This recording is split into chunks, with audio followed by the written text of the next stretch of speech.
Okay. Put your hands in the air. Everybody do it. Put your hands in the air. 1, 2. Now go like this. Now do this. All right. So we're going to do what, Mike? What it's this? Did I have this right? We're going to do calisthenics today. Yes. Notan calisthenics. Notan calisthenics. Okay. Would you explain what that means? So a Notan design, I think it was a Japanese term that came from the study of a limited value study of like a black and white lighting study. And a lot of people use these sketches basically for composition and shape design. At least that's what I use them for. Some people use it to study lighting. I started out using them for lighting and composition, but it's gone way beyond that now. It's like, well, I use it for less about lighting. Sometimes it's about shape design more than anything. And so you're not really burdened with color, with texture. You're not burdened with proper values, so that you don't have to do it's not a 1-to-1 value match. I can use anywhere between 2 to 4 values, but they say if you go beyond 4 values, you might as well just do a full value study. So this will apply to any artist, whether you're an oil painter, a gouache painter, a watercolor painter, or if you're just drawing. Quite frankly, this is an important lesson, and this is great for plein air painters. So let's get the show officially started. It's Art School Live with Eric Rose. My guest today is Mike Hernandez. Mike is a legend, not only in his own mind, but he is actually a living, bona fide legend in the animation industry, a fabulous artist. He's going to teach you all kinds of things today about the calisthenics. We're going to go through some processes of practicing Notans and learning this process, because it will revolutionize how you paint. So Mike, I'm just going to turn it back over to you. Yeah, thank you, Eric. And so again, I think the term calisthenic is such a proper term to use for these Notan studies, because it's kind of the first thing I do usually when I wake up in the morning or sometime throughout the day. If I have some free time, I'll devote a little bit of my time to sketching out these little Notan studies. And they could be, I do them digitally because it's so fast. It doesn't cost me any paint. But you could do these with anything. I mean, they're probably best done digitally, to be honest with you, if you have a digital medium. But I mean, I've got people who do them with oil. Gouache is probably the better way to do it if you have gouache paint. But I've seen people do them with watercolor, pastel, oil. Any of these mediums will be appropriate for them. But I like them because, again, like I said, I'm not burdened with anything other than shape and composition design, proportion, and the essential when it comes to, for me, shape and proportion is everything in a really good composition. The viewer's eyes, whether they like it or not, they're drawn to those things.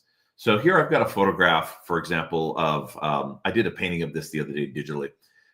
Here's a rockscape, for example, on the ocean or the lake, wherever it is. But I'm just going to grab a simple brush.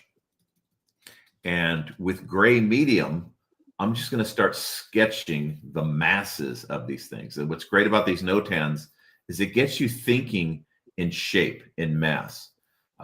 If I went in there with a line and tried to think of this whole drawing as a line drawing, I would lose the mass proportions. So now I've got 3 distinct shapes here to look at. I've got the shape of the water, the shape of the rock mass, and the shape of the sky. So those are really good places for me to mentally start thinking about. I'm starting to think about, okay, those nice 3 interesting proportions.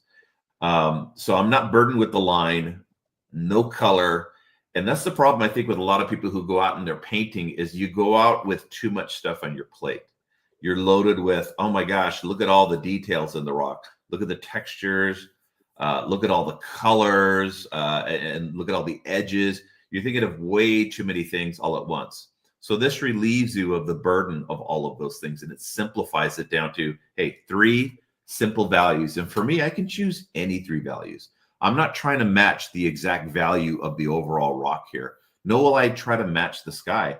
I might just decide that the sky is going to be white, and it may not even include the clouds in this pass, which is to say I could possibly do about anywhere from 5 to 10 different Notan studies that are different variations. Some of them are more about tree exploration in this painting, or maybe a different one might be less about, okay, I figured out the rocks. In a different Notan, I want to mess with the sky and kind of explore design for the cloud shapes that maybe I couldn't design in this one because I ran out of values. I don't want to start going into too many values. The purpose of this exercise is to limit the amount of values you using. And by giving yourself a limitation, you're forced to make certain sacrifices. And the goal for me here is to sacrifice something, right? If I have to sacrifice a certain amount of values, I'm forced to group. And that was one of the things that really opened my eyes to design, was grouping. Once I was able to learn the art of grouping masses and shapes together to create even more simplification and more shapes out of the masses, God, I learned so much from that. So here I'm just kind of scribbling out. Again, imagine you're using charcoal right now, or you're using pencil, anything, right? Any of these mediums would work. And I can negotiate all of this stuff at this stage. I can negotiate the distance between this shape. I like the grouping of these shapes here, or maybe I change that later on. But for now, I just want to start massing in some of these things. I love this arc and how it drops down here. So that's wonderful. To me, a great painting starts with its design. I've had a lot of students come to me and they say, well, I really wanted to take your class because I feel like my colors are the reason my paintings aren't doing that great. And when I come to take a look at their paintings, it's almost like rare that I'll ever look at a painting and say, yeah, it was the color that it didn't work. It was usually the composition that fell short. And that's like saying, yeah, you know, I designed, you know, you put it this way. You have to have solid bones when it comes to a painting in a composition. Same applies to building a home. You have to have solid bones in the foundation of a good house. And a lot of people say, well, you know, the color is the reason why it didn't work. But you could have a really, really bad composition, and no matter how much color you put on that composition, it'll never help it. The same isn't true when it's the other way around. If you have color that isn't all that great, but your composition and your shape designs and your lighting looks wonderful, it's still going to work. Proper color could make it even better, but in the end, shape and value over color any day. At least that's the rule I've always followed. So here I'm getting into some of my straights and my curve and my graphic edges. I like to add and I like to subtract some of these pieces.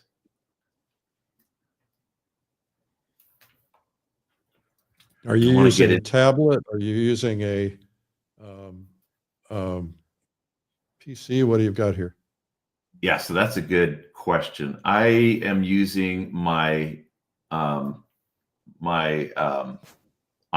computer desktop, and attached to it is a 24-inch Cintiq, and it's the type of computer I've been using since I worked in the industry in entertainment. But you could use almost any size Cintiq to do these. If you're going to do these digital, I'd say you have to do them for sure with some sort of a stylus pen, right? Got to do that. You can't be doing these with a mouse. It would just be a little bit difficult. If it comes to that, then you might as well just do them traditionally. But I would say, yeah, even if you're using like an iPad with some sort of stylus pen, that's kind of the way to go.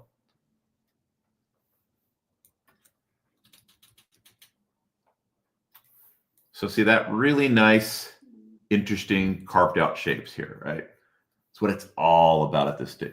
And so I can study and I can do these. And when I go into doing my final gouache painting, oil paintings, I remember all of this. This is what the calisthenics are for. It's to teach me shape and rhythm and how all these shapes flow into one another. So a lot of times before I do my bigger paintings, if I'm doing like a gallery piece, I may do some digital Notan studies like this. So I'm liking how this comes up, rolls down, rolls into that, and then you got that nice clean curve through there. And I'm going to come back to that in a second. So the next thing I want to do is I just want to start playing around with some of the shadows on this rock. So I'm just going to grab another value. You're going to notice I'll start here, and I don't care what value it is as long as it's darker. It doesn't have to be black. It just needs to be a darker value. So now I'm going to start massing in the shapes of these shadows. I mean, if I really wanted to be provocative, I can use something called the line tool. And the line tool, all it does is as I click and drag, it just makes these big, it's almost like if you think of it in traditional medium, getting a flat brush, like a 1 inch or a 2 inch, just a big flat brush, and I can start massing in these big shapes. And what's good about this stage right now is I'm thinking about proportions. A mass of something here, right? Without thinking about all the little details, I'm just thinking about the mass. This chunk, and then where does this big chunk? So how does this medium-sized shape relate to this large-sized shape?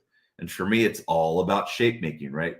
Do I have shape variety and size variety? Like, you got to think about the variety. What is the variety of sizes? Are they in your painting or in your piece?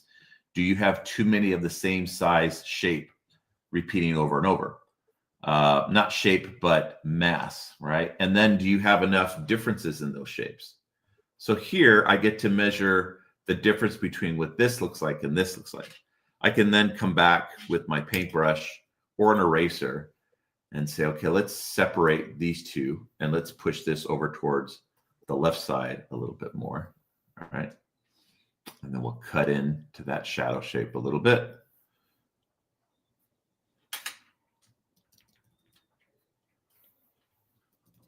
And then we'll cut into this guy just a little. So it's all about design.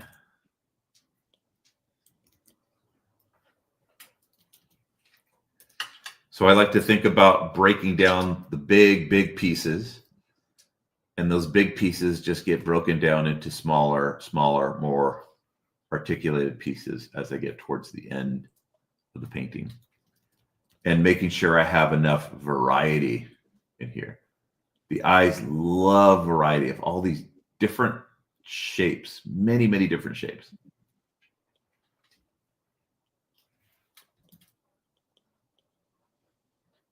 This unique shape is important, right? So I got to make sure that that shape right here is unique. This big shape is unique from that big shape. It is so important that we have uniqueness.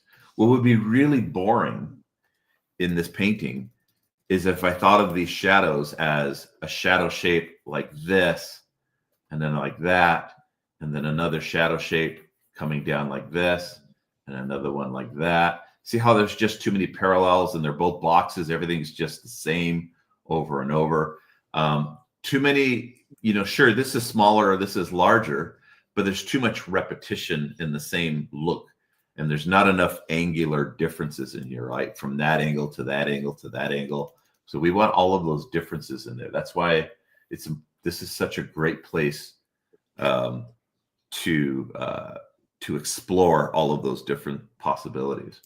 So I can continue, and then I can start breaking down other shapes.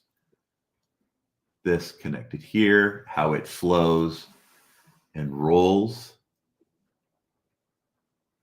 into these shapes, and how this shape could be connected. Now, here's a problem in the photo, and this is why I try not to ever be a slave to my subject, is I've got a lot of repetition in the photo too. So you come down and you've got this group of shapes right here that feel just like that one right there. So this is a good place to explore grouping, right? Well, maybe we take that shape and group it together with that shape. So it becomes kind of one unified instead of having too many broken shapes. I'm going to put these ones together.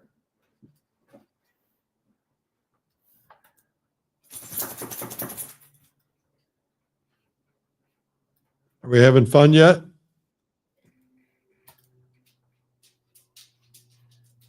Get into it, guys. Get into it. I'm hoping I'm painting along. Oh, good. What are you using to paint?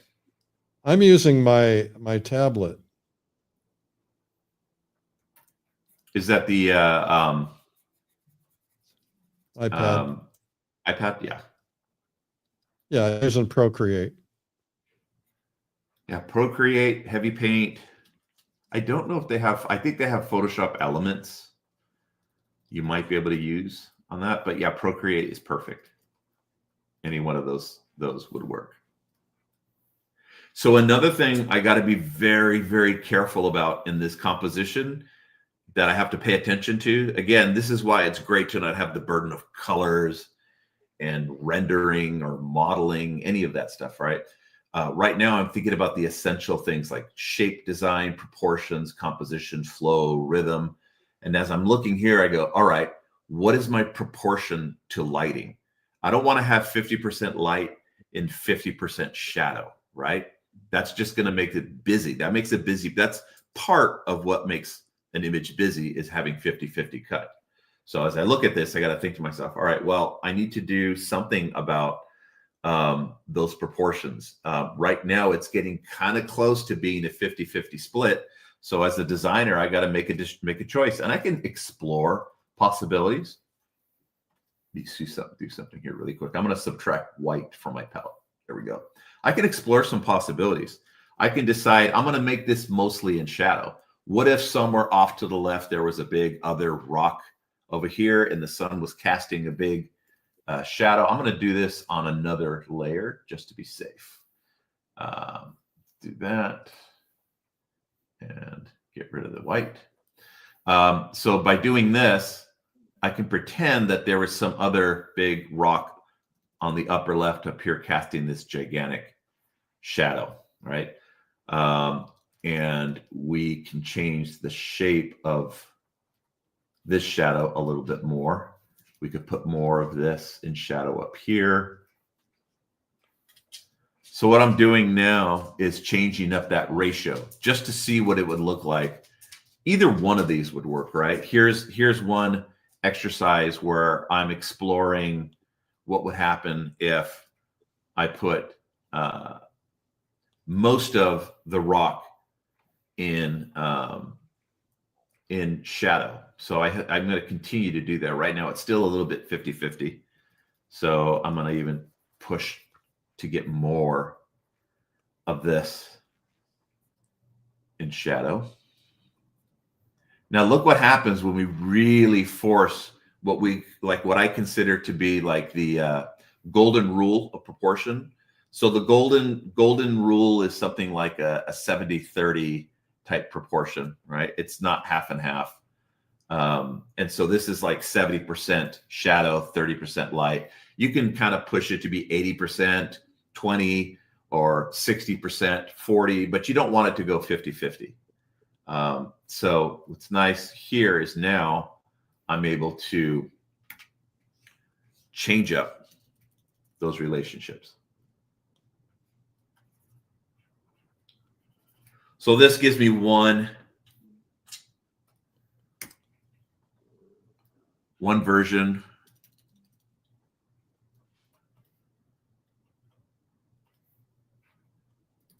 where we are mostly in shadow.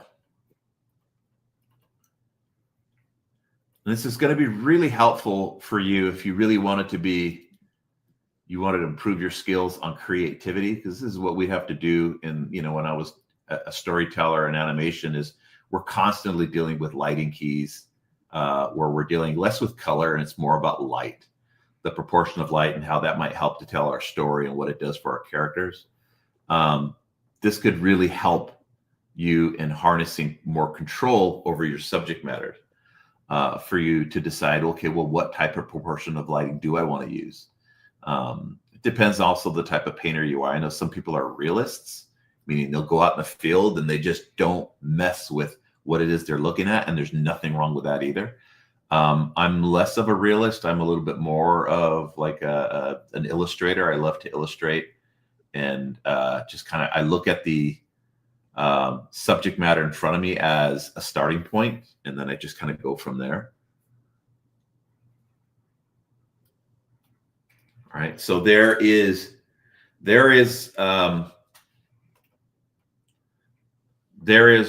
version number 1 where we've got mostly shadow, right? And we're just trying to see what that could do for us.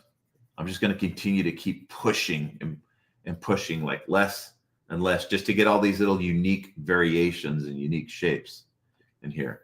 I want less and less light on the subject matter here. As I continue to keep cutting away at the amount of light, I get more of that. I strengthen up that proportion difference, the contrast between how much shadow and how much light, right? And you like I said, you could be really provocative in these things and say, okay, well, we're really going to push. Say we do something more like that, right? Where now you've really made a statement.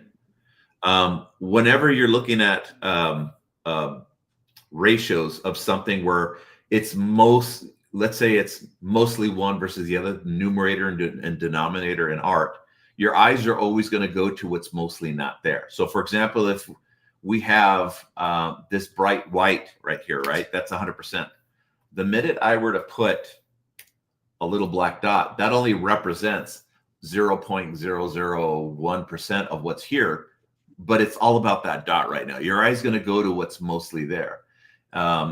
Even if I flipped it the other way around and this was all black and I put a white dot, your eyes are always going to go to what's mostly not there, right?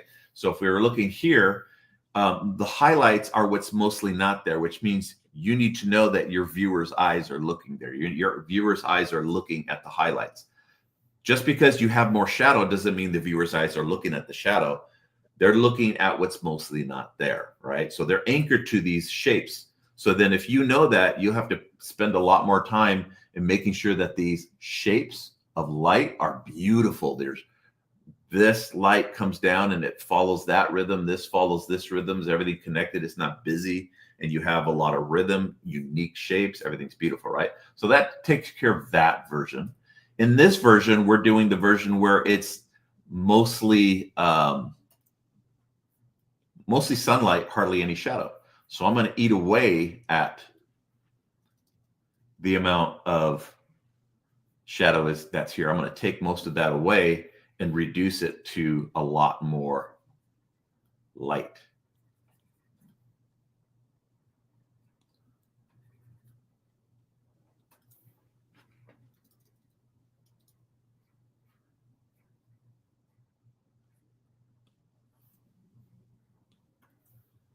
This is very helpful. Oh, I'm glad. Good. I don't know Yeah, why if we you don't do these this just more. one a day, right? Just one a day would do so much for the look of your artwork. I know it does for me. It does Thing that so I'm much. finding helpful also is using a bigger brush. Yeah, definitely. I always go in with an uncomfortably large brush. And then once I mass in some of the bigger shapes, I can come back in later on and subtract after that. But a lot of what I do is additive and subtractive. I'll put down the big shapes and then take away. So would you give an example? You talked about Poetic. For somebody who might not understand, how do you do that? How do you create poetic shapes? Can you give an example of what would be and wouldn't be poetic? Yeah. For me, it means so many different things. I guess it depends on the piece, right? But like poetry to me would be how rigid, for example, these shapes are. That's one form of poetry. In this particular piece, we could say that the rocks have that masculinity, and then the trees have a lot of these curves. See how I put there's some straights in there because I want to make sure that I always try to make sure that I add some kind of structure to my organic shapes like trees and foliage, because otherwise they look messy and blobby. But nonetheless, in this one, I'm really trying to push this rigidity, right? The poetry between the masculine and the feminine relationship here, of this rigid rock against these really soft trees.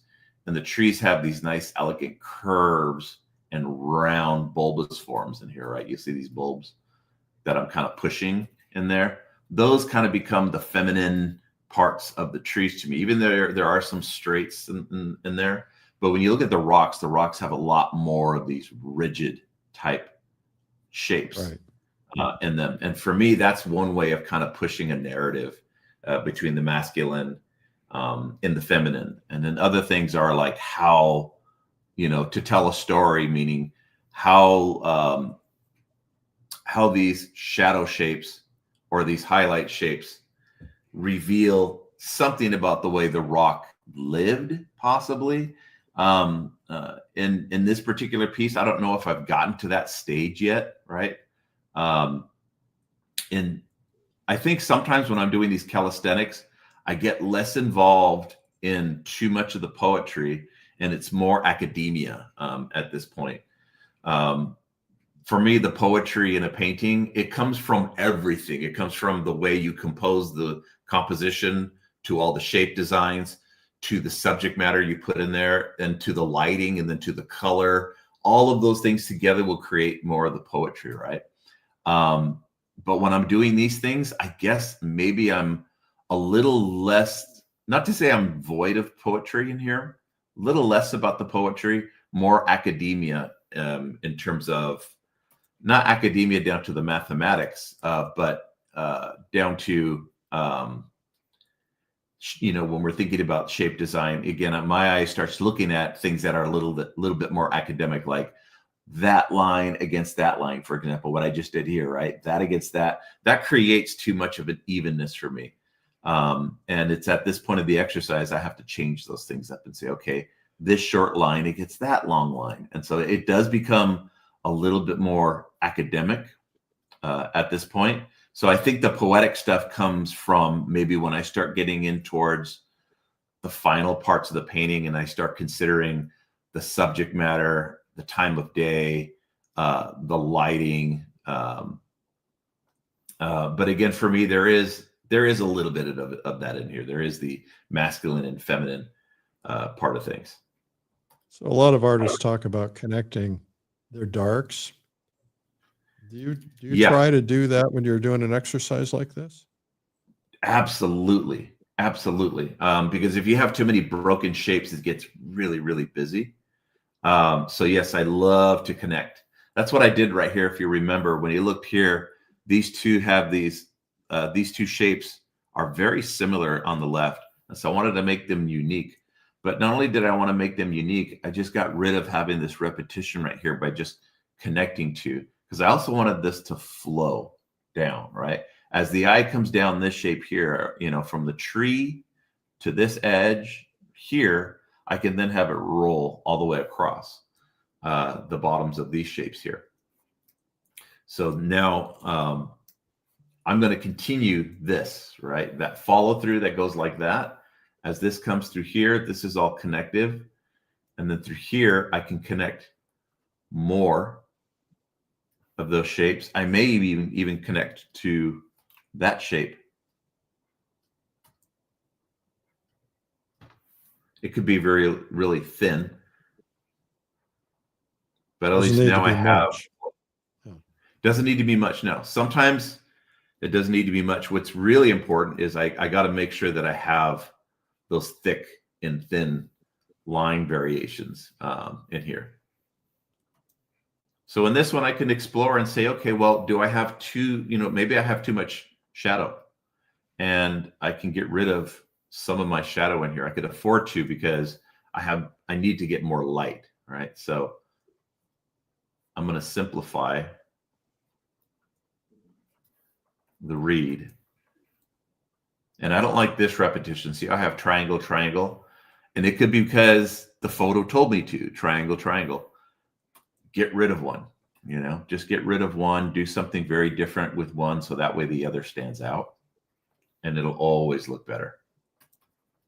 Just choose, you know, again, I've always heard people say, yeah, well, I did it because the photo did it. My subject did it. It's no longer an excuse they can use. No, don't be a slave to your subject. You know, your subject is giving you cues. Nature teaches you things, right? And then you learn a lot of those lessons from nature. But then you, at some point, you'll say, "Thank you. I can take it from here." Right? Nature will demonstrate when things do work and when things don't work. Just because it's in nature doesn't mean everything works, right? We're artists, so you got to know when nature's showing you something that doesn't work right. Like I've seen rocks, like two rocks that are exactly, one is parallel to the other, and it's like, oh, okay, nature's showing me something odd over here. And as a painter, well, I think might want this is something that a lot of people get stuck on, is that, you know, the ability to move a tree, or, you know, to make it better. Yeah, and clarity, right? We're think about grammar. Your art is communicating to a viewer. Do your viewer a favor and make it easier, right? Make it easier to read. So, for example, my viewer is reading these shapes. Am I doing the viewer any favors? So I'm going to stop at this particular piece. I can do a little bit more, but I want to jump onto another one to make sure I get, you know, a couple of these, right? So there's one, and then I'm going to jump onto another one here. So this time we do a seascape. I'll show you what I did, just so you know. There's the one that I was working on. Nice, very good, very good. Yeah, so playing along with you there. It's fantastic. It's fantastic to see how you could use iPad. That was your first ever. Is that your first ever Notan study? No, I've done Notans before, but I try to do them when I paint. I have these gray markers. I have like 3 values of gray, and so I'll do Notans with those. Oh man, that's great. Yeah, it's so valuable. Great job on those. Phenomenal. So here, as I do this, one's going to be tougher. This is going to be tougher. So yeah, because then you got a lot of soft edges and busyness, right? So that's why I wanted to make sure we did this one too. I want to make sure you guys see how this applies. So shapes, right? My main wave over here, connecting over here to a secondary shape, and how those two thread together.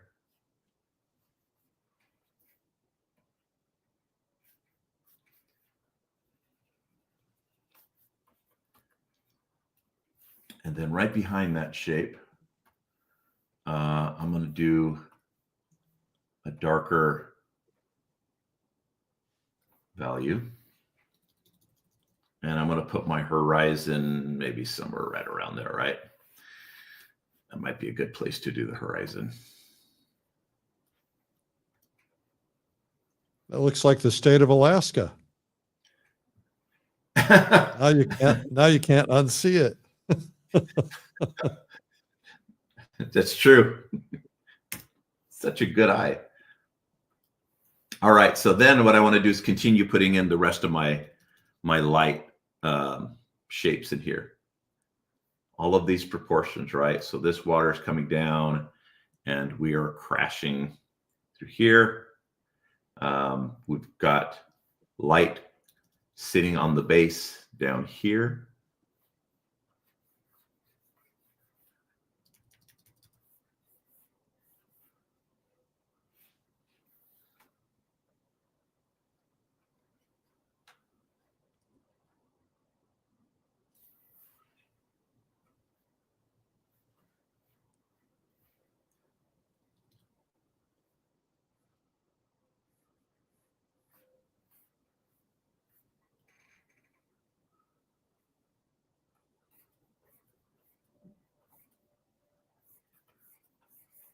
I think this is good. I probably wouldn't have put that horizon in as dark, but it really is a good lesson.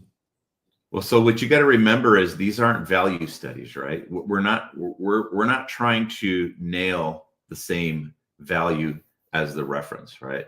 We're just trying to take It's a three design values. study. I'm sorry, what's that? Design study, really. Yeah, yeah. Design, shape of light, shape of shadow, proportion of things, rhythm, flow, all of those things. And you don't have to worry about the burden of a value study. Like, you're not trying to figure out what the exact value is. You don't have to worry about color. All those things are removed from this process, which makes it so much easier. See, I can take this dark value now and introduce it in the shadow area and maybe work around some of those negative shapes in here. Before I go there, I don't want to spend too much time there. I want to make sure I get all the other bigger pieces figured out.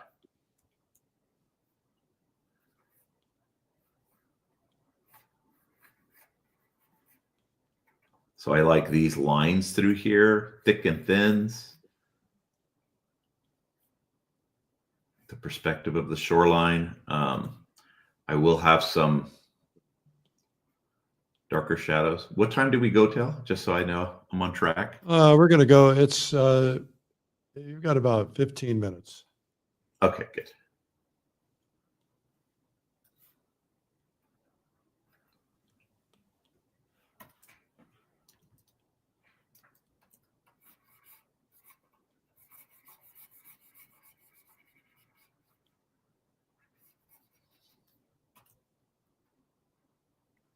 This is a really a great example on figuring out your design.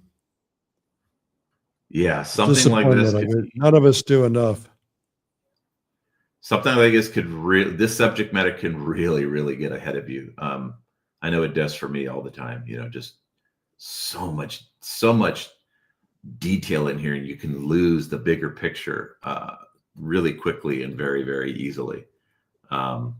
So this is a great piece to study.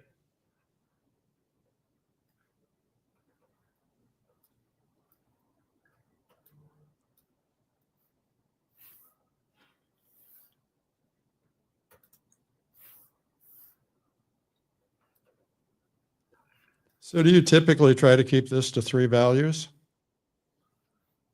Yeah. Sometimes I'll do a 2-value study. You know, you can. And I highly recommend people try it, right? Try the 2-value. And the reason I say try it is you're going to find yourself so highly restricted. And because you're so restricted, it's going to force your mind to find a way to become creative, right? You need to become creative. And one of those ways you're going to become creative is you're going to group things, right? You're going to say, well, I can no longer describe all of these pieces of information because I don't have enough values to retain it. So that means I'm going to have to make sacrifices. And by making sacrifices, I'm going to have to group things together and create families. And by grouping things, you start to realize, oh, wow, the piece reads much cleaner and clearer than the reference image because I made those sacrifices. Because I grouped them together, I actually created a stronger read in the piece. That was something that was a real big premonition for me, is just doing these pieces and going, wow, they read so much easier when I group things. And you could definitely do these notans wrong, and you could probably put too much information into them, right? So that's the goal, is to make sure that you're not doing too much. See, like if this to me was charcoal or paint, this is where I'd come back in with my smudge tool, and I would smudge things around. So I have a smudge tool here, and what that allows me to do is kind of like blur edges a little bit. I would do this if I were painting a seascape. I never do that edge as a hard edge out in the ocean because it just draws too much attention. So I always try to soften my horizon line out there.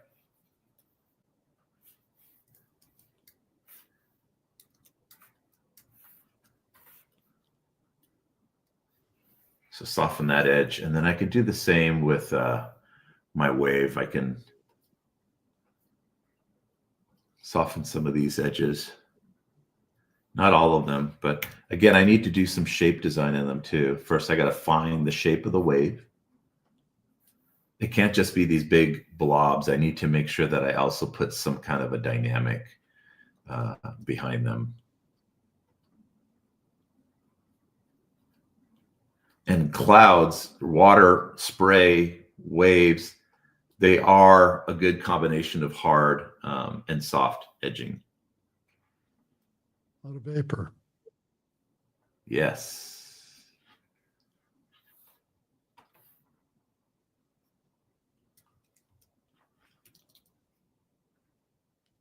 Well, this is where a tablet is really, really nice because you can go in and soften those edges.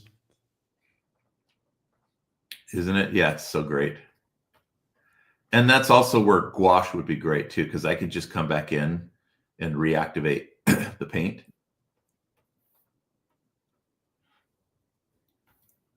Just take water and a wet brush and soften some of this stuff out.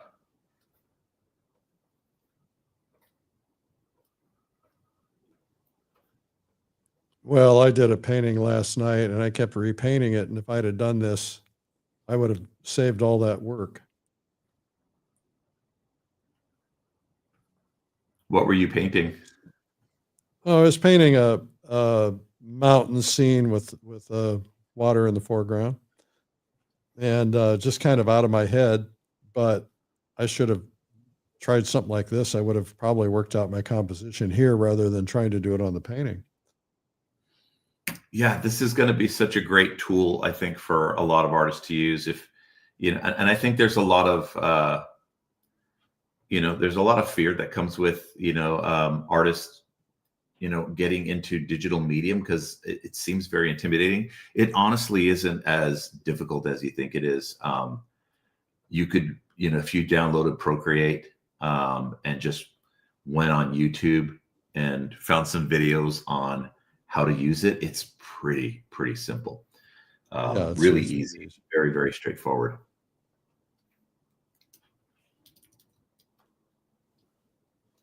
You guys are enjoying this, make sure you to make a comment about it and tell us where you're watching from. Appreciate it. Our guest today is Mike Hernandez. And Mike, are you still working in the animation industry? So currently I'm not working with them. I'm trying to dedicate most of my time this year to teaching and fine art and galleries. Like I'm really hitting it hard these past couple of years, and it's starting to come together for me, which is really great. One of the hardest things I'd ever done was trying to leave the animation industry to get into fine art, and I know that's what a lot of my other fellow artists want to do. They always talk about, yeah, one day I'll leave and I'll do this, but it's really difficult to back away. And one day never comes if you don't go out of the way and just make it happen. No, and it was a really difficult transition for me to first do. Made me wish I had done the fine art stuff first, but then at the same time, I'm thinking I wouldn't have learned all of these lessons that I've gotten from working in the industry, which is really great. So it's now finally starting to come together for me. The fine art, a lot of teaching, a lot more workshops, a lot more things going on lined up this year and next year. So incredibly busy with it. I wouldn't even have time to work in the entertainment industry right now. But I'm still a consultant for them. I still teach classes for the entertainment industry. Still teach production, lighting for production, color, keys, and all these different things, visual development, perspective, all of them.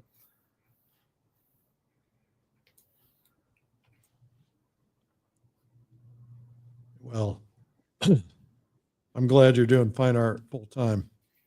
That's the dream. God, it is the dream, isn't it? Yeah. I mean, I definitely got paid more in the entertainment industry for sure, but it's not about the money. You know, I'm really, really enjoying myself. Well, you know, what's a lot of people, it's like once you get the money, you realize it's not what wasn't about the money after all. No, and you don't need as much as you think, right? You know, at some point, it's kind of like, well, you know, yeah, I can make a pretty good living doing what I'm doing, and I love what I'm doing, which is most important. Wow, I'm having fun with this. This is great. See, I can also play with some reflections on the sand. So we can do, let's say, some of this darker, the darker, wetter sand. I can play up some of that like this and put some dark here. And reflections are always going to be vertical. So then I can come back in and blur some of those lines.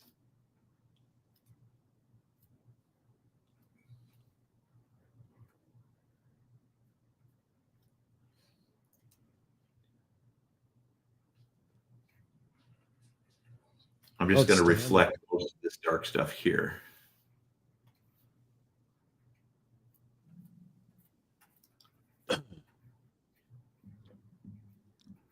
So a bit of a spot where it just gets wet right here, and then a bit of a spot where we reflect some of that big wave that's cresting right here. Get some of that reflected here.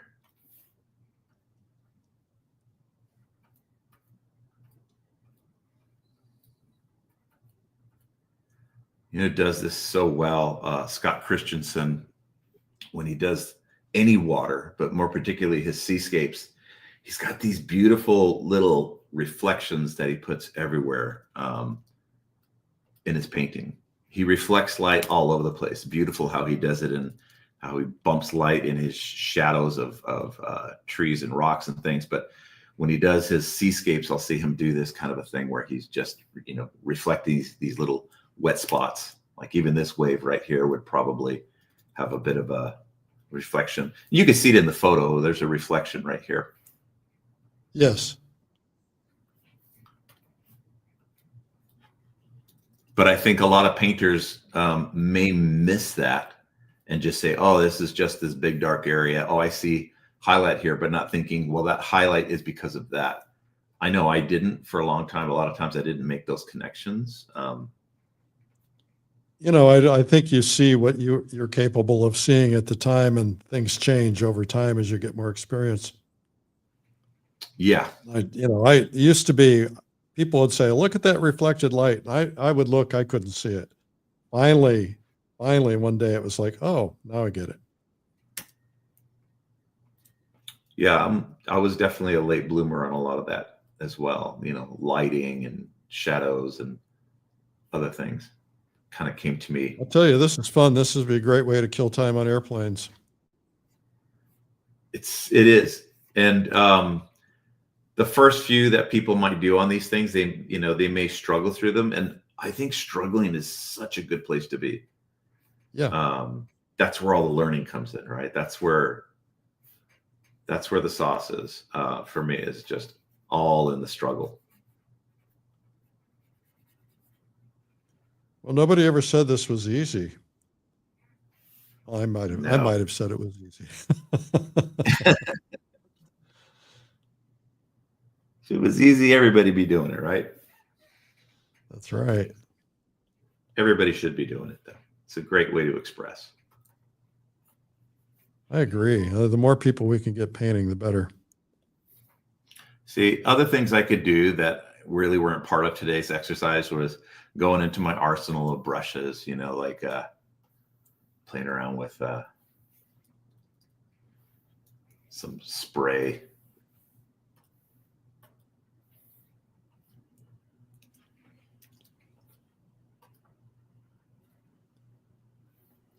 All right.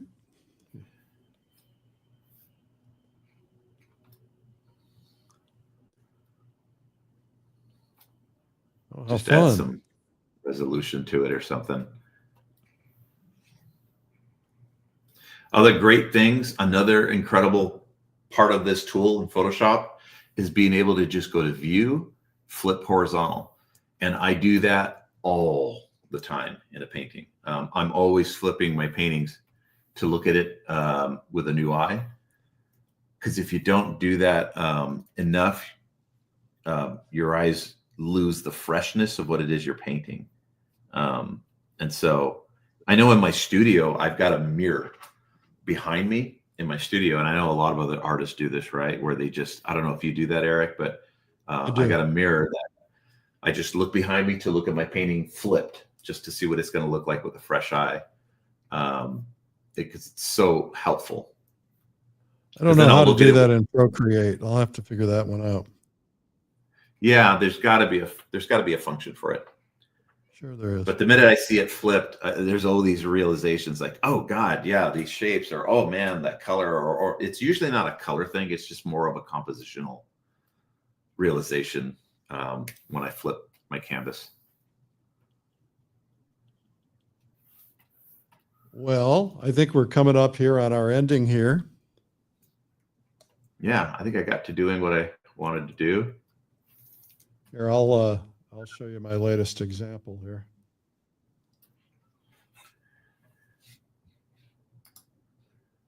Fantastic. Oh, you even have the textured brush too. Yeah, great. Yeah, well, I didn't even think of it till you said something about it. So that was fun. That's wonderful.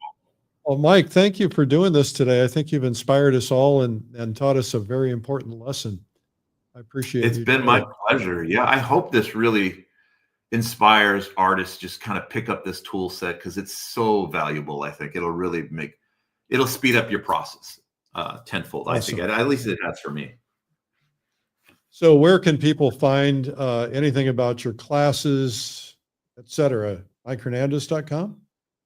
Yeah, MikeHernandezArt.com. I've got an events spot there that kind of has all my workshops lined up for this year.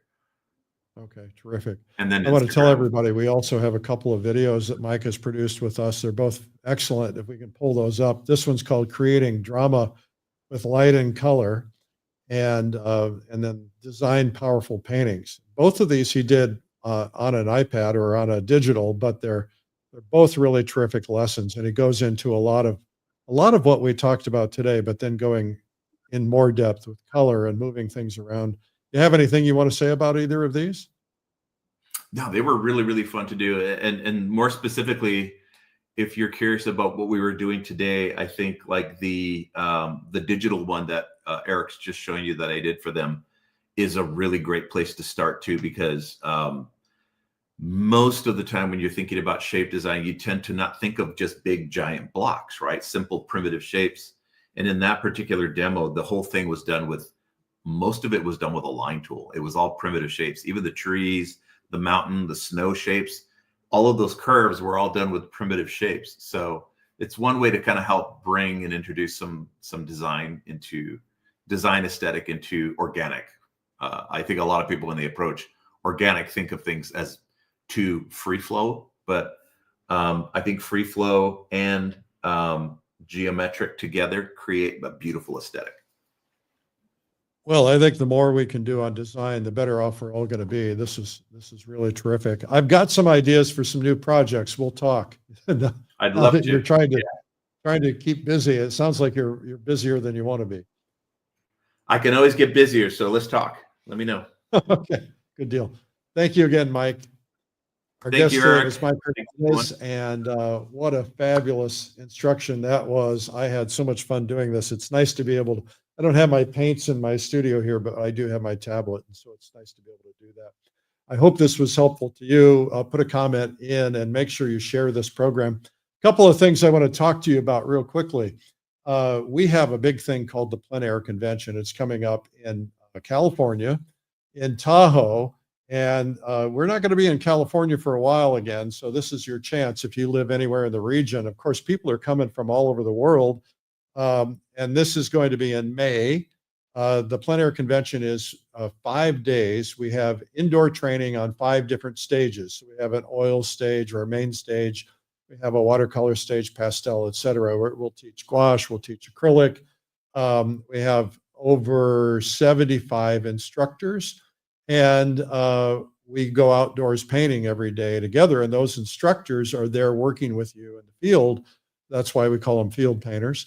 And we also have this year, we have 2 amazing pre-convention workshops. We have, get this, we should have a drum roll for this. We have Scott Christensen. We had Scott Christensen at our very first plein air convention. It's taken us 12 years to get him back. He's going to be teaching at the convention, but he's also doing a 1-day pre-convention workshop, which is going to be fabulous. And for you watercolor people, of which I'm also one, we have the great 𝗩𝗶𝗲𝗲𝗀𝗲𝗏. This is rare. Joseph lives in Melbourne, Australia. He's coming over to do the convention. This is a chance to study with him for a day. Now, these workshops are observation. You're not bringing your materials in, but he's teaching you, they're both teaching you all their principles, or as many as they can cram into a day. And then that's something you tag on to your plein air convention visit. This is only available to people who are attending the plein air convention. Go and check it out. There's a list of all the instructors at pleinairconvention.com, and make sure you check that out. Here's the thing. Remember this, hearts and flowers, right? Hearts and flowers are what you give for Valentine's Day, but if you have somebody you really love and they're a painter, give them the plein air convention.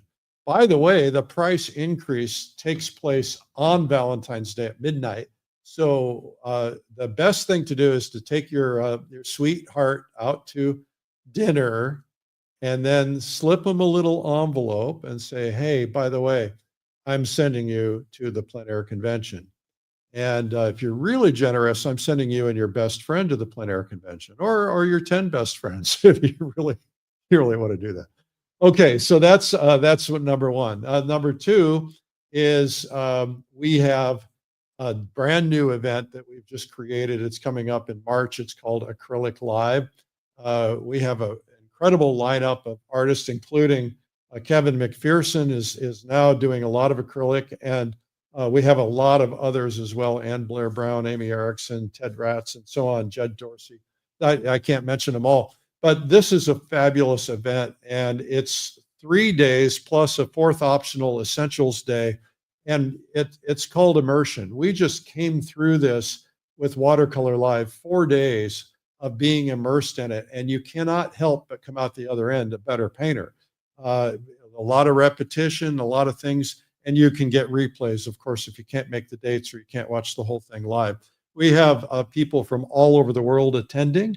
There's already hundreds of people signed up for this, and Mike is going to be doing this as well. Mike Hernandez, he's going to be on Acrylic Live, and so you want to make sure that you come and see what he's going to be doing. So we'll find out a little bit more about that from him later, but check it out. Go to acryliclive.com. Also, I just want to mention that we did on January 10th. This is my 2nd day back. I've been taking time off, been sloughing. We had on January 10th, we had Art Business Mastery Day, and Art Business Mastery Day was so powerful that we decided to offer the replays, so you can get the replays of Art Business Mastery Day. Plus, we started 3 levels of training. We have a kind of a basic training package. We have a elite business mastery group, and we have the inner circle mastermind. And we have had great success people coming up and joining these. And so we're launching in the next few days. We're launching these, and we're going to be getting together on a regular basis and trying to get your marketing together. So if you have interest, go to artbizmastery.com and check those out. It's really going to be fabulous. I also have been getting a lot of questions about my book, Make More Money Selling Your Art.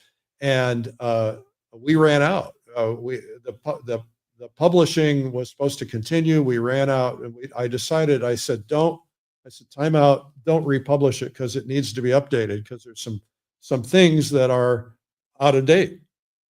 It happens, right? Principles always stay the same, but the methods sometimes change. And so I'm in the midst of updating that. It's almost done. We'll have that out. And then I've got another book coming out right after that. And so we're going to really ramp up your sales this year and try to get you to the next level. That's what this is all about. If you want to sell. I had a great time with Mike Hernandez today. It was really terrific. Thank you for that, Mike. And I hope you guys enjoyed it. Make sure you get into the comments, you get active, and make sure you share this. We're here every weekday. We've been here since COVID. We're going to continue every weekday, 5 days a week. Just go to YouTube and subscribe. On Mondays, we have Marketing Monday. Tuesday, Wednesday, Thursday, we have guest artists like Mike today. And Friday is Feedback Friday, where we give you critiques and ideas on your paintings. And so make sure to tune in every day or watch the replay. We're on Instagram. We're on Facebook. We're on everything. We're on Threads. We're on X. We're on LinkedIn. We're on it all. But YouTube is where you should subscribe so you get notified.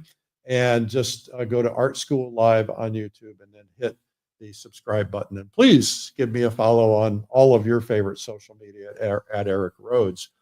Okay, well, that's what we got for today. Have a really terrific day. It's really good to be back. I've missed you guys. Thank you. Goodbye. Thanks again to Mike Hernandez.